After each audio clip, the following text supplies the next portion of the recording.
The people who had regular access to the Sultan were a small, defined group. That group's ability to shape what the Sultan knew, what he believed, and what decisions he made was real and direct. The women who rose to the top of the harem hierarchy were operating within that structural fact, and the best of them understood it with great sophistication.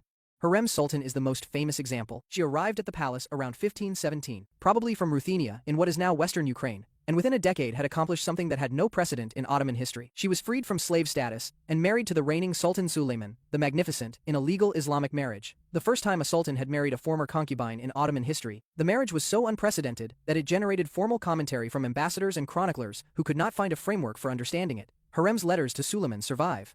They document a relationship that was not just the product of physical attraction, but of a sustained effort to maintain emotional proximity across the years when Suleiman was on campaign and could not return to Constantinople. She wrote about politics. She gave him information about conditions at court and in the city.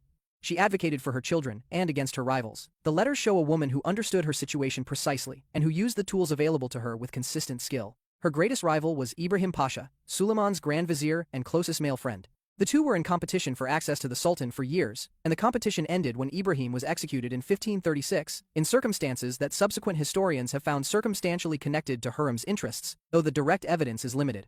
Whether she caused his death, contributed to creating the conditions for it, or benefited from it, without involvement, is a debate that the sources do not resolve. What is clear is that the removal of her most significant rival was followed by a consolidation of her position that defined the rest of her life and her children's futures. Hosam Sultan, who dominated the empire in the first half of the 17th century, as the mother and then grandmother of sultans, operated with even more explicit power. During the reigns of her sons, Murad IV and Ibrahim, she effectively governed the empire during periods when those sons were incapacitated by youth, by madness, or by the particular challenges of the 17th century Ottoman state. Her letters to governors and administrators document a woman who understood the machinery of imperial governance in detail and who used that understanding consistently. She was strangled in 1651 by the agents of her daughter-in-law Turhan Sultan, who was competing for control of the young Sultan Mehmed IV, in what was quite literally a power struggle played out in the innermost rooms of the palace.